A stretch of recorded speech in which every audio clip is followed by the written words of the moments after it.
Assalamualaikum warahmatullahi wabarakatuh. Bismillah, alhamdulillah, wassalatu wassalamu ala rasulillah wa ala alihi wa sahbihi wa mawalah. Baiklah anak-anak, kita awali pembelajaran kita dengan membacakan kalimatul basmalah bersama-sama. Bismillahirrahmanirrahim. Semoga kita selalu ada dalam lindungan Allah Subhanahu wa ta'ala. Untuk pembelajaran kali ini, setelah minggu yang lalu kita membahas tentang bab haji dan umroh, kita akan melanjut ke pelajaran akhlak tentang akhlakul madmumah, yakni akhlak tercela. Insya Allah dalam pembahasan kita pertemuan sekarang terkait dengan perbuatan zina. Apa itu perbuatan zina? Kemudian larangan Allah dalam ayat Quran tentang perbuatan zina, macam-macam perbuatan zina, kemudian hukuman bagi mereka pelaku zina dan dampak negatif terhadap perbuatan zina ini. Bapak akan memulai dengan pengertian zina terlebih dahulu. Apa pengertian zina?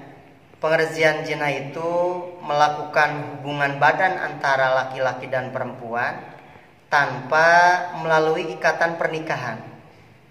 Hal ini dilarang dalam Islam.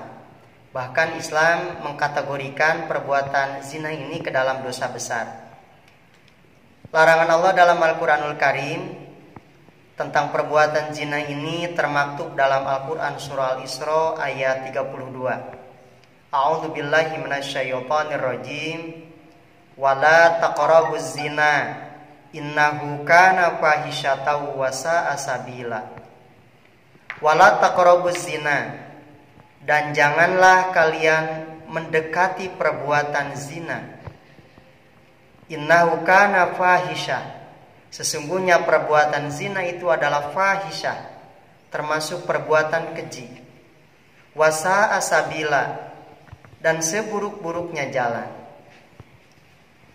Dalam ayat ini Allah melarang kita untuk senantiasa mendekati zina. Tidak langsung perbuatan zinahnya yang dilarang, tapi mendekati zinahnya pun sudah dilarang. Mana di antara perilaku mendekati zina di sini? Berduaan dengan bukan muhrim, kemudian nonton bareng, melakukan hal-hal yang diharamkan dengan ghair muhrim. Ini termasuk ke dalam perilaku yang mendekatkan seorang kepada perbuatan zina. Oleh karena itu, larangan di sini termasuk larangan dari Allah bagi kita sebagai kaum muslimin untuk senantiasa menjauhi perbuatan zina. Islam telah memberikan jalan terbaik, karena kita sebagai manusia diberikan fitrah mencintai lawan jenis. Allah berikan fitrah nafsu syahwat kepada kita. Islam telah memberikan jalan yang baik menyalurkan fitrah tersebut melalui akad pernikahan. Yang ketiga, macam-macam perbuatan zina. Zina dikategorikan pembagiannya ke dalam dua bagian. Ada zina muhson. Perhatikan, ada zina muhson, ada zina ghairu muhson. Apa zina muhson itu? Zina muhson itu perbuatan zina yang dilakukan oleh orang yang sudah menikah. Istilah kita berselingkuh. Perbuatan zina orang yang sudah punya suami atau sudah punya istri. Ini disebutnya zina muhson.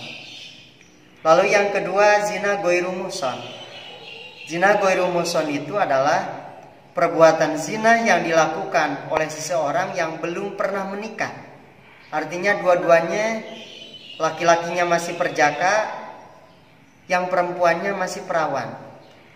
Ketika melakukan zina, maka termasuk ke dalam kategori zina ghairu muhson. Lalu yang keempat, hukumannya. Islam telah memberikan hukuman bagi mereka yang melakukan perbuatan zina.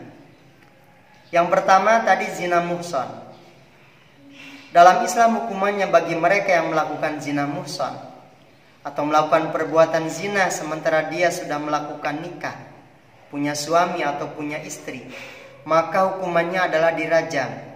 Apa dirajam itu? Dilempari dengan batu sampai mati.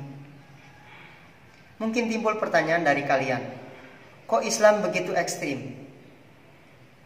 Islam tidak ekstrim, tetapi Islam memberikan hukuman seperti itu agar senantiasa umatnya jerak dan kapok dengan perbuatan zina. Lalu yang kedua adalah zina ghairu muhsan. Apa hukumannya bagi orang yang melakukan zina ghairu muhsan? Hukumannya bagi orang pelaku zina ghairu muhsan adalah dicambuk 100 kali dan diasingkan selama 1 tahun. Ini Islam menerapkan hukuman bagi mereka pelaku zina. Oleh karena itu, berhati-hatilah dengan perilaku perbuatan zina ini, sebagaimana larangan Allah tadi di awal. Berhati-hatilah dengan perilaku yang mendekatkan seseorang ke dalam perbuatan zina. Lalu yang terakhir, yang kelima, tentang dampak negatif perbuatan zina. Tidak semata-mata Islam itu melarang perbuatan zina, kecuali di dalamnya banyak dampak negatif yang ditimbulkan. Mana di antara dampak negatif yang ditimbulkan? Yang pertama, orang yang melakukan perbuatan zina, maka dia mendapatkan murka Allah. Kecuali bagi mereka yang mau bertaubat. Yang dikhawatirkan ketika orang sedang terbuai dan melakukan zina, kemudian dia mati, dan dosa zina itu belum dia taubati, terbawa sampai mati. Ini yang berbahaya. Lalu dampak negatif yang kedua, Allah akan mencabut cahaya di wajahnya bagi orang pelaku zina. yakni bakal membedakan muslimah yang senantiasa mampu menjaga kehormatannya dengan muslimah justru yang tidak bisa menjaga kehormatannya. Allah akan mencabut aura di wajahnya. Dampak yang ketiga dari perbuatan zina adalah dia akan diberikan kehidupan yang miskin terus-menerus. Lalu dampak yang keempat bagi orang yang melakukan perbuatan zina adalah dia akan senantiasa tertimpakan dengan berbagai macam penyakit. Bahkan ada penyakit yang sampai sekarang belum ada obatnya, yakni penyakit aid. Ini adalah penyakit yang diakibatkan oleh perbuatan zina. Kemudian dampak selanjutnya adalah kehilangan kehormatan dan harga dirinya.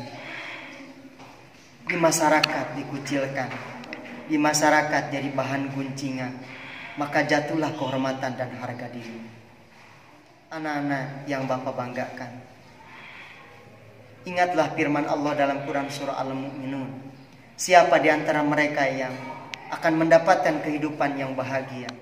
Walladzina hum li furujihim hafidun.